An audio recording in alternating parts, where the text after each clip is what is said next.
first thought is about how he created my physical body. I mean, Psalm 139:16 in the Passion Translation says it this way: "You even formed every bone in my body when you created me in the secret place, or my mother's womb.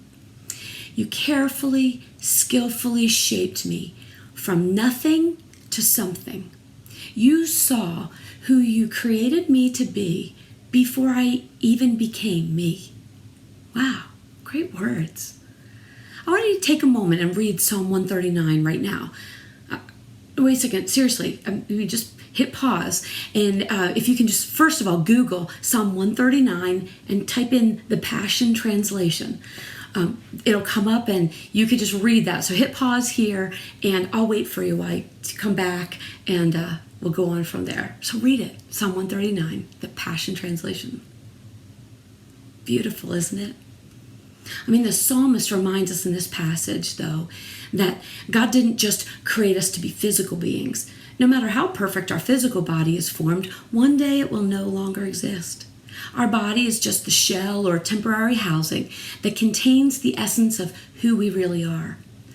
The Apostle Paul refers to this in 1 Thessalonians 5:23 when he says this. He says, "I pray that God, who gives peace, will make you completely holy, and may your spirit, soul, and body be kept healthy and faultless until our Lord Jesus Christ returns."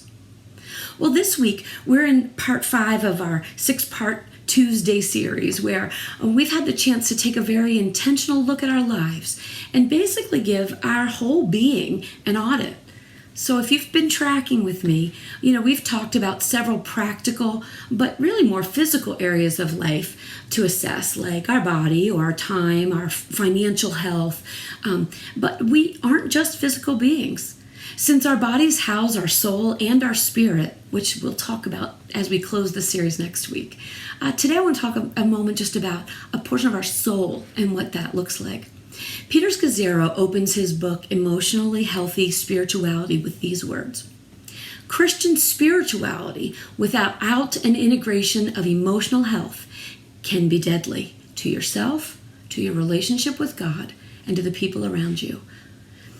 We can be physically fit, we can manage our time well, we can be financially sound, but if we aren't aware of, and if we're not in control of our thoughts and our feelings and our behaviors, we will not be able to deal with the inevitable challenges of life.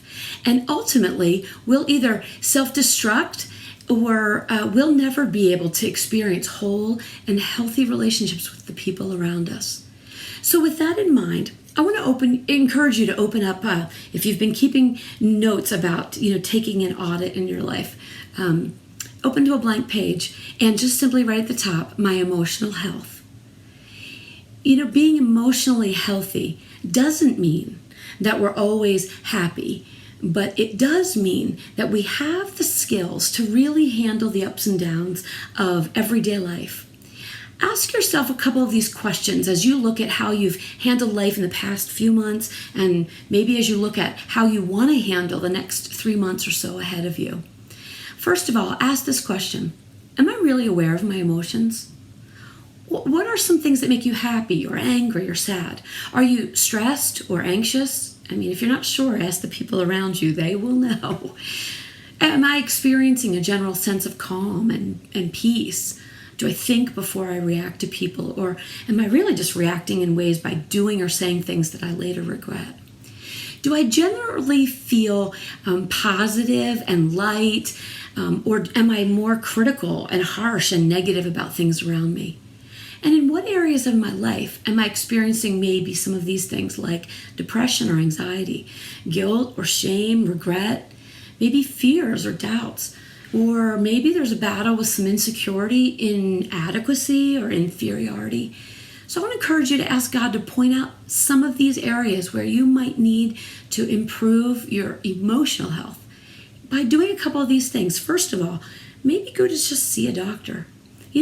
There are sometimes physical things that really do affect our emotional life. So sometimes we might need a change in our diet or some medication to really help us be able to become emotionally healthy. The other thing we need to do, though, is to evaluate the support system around us.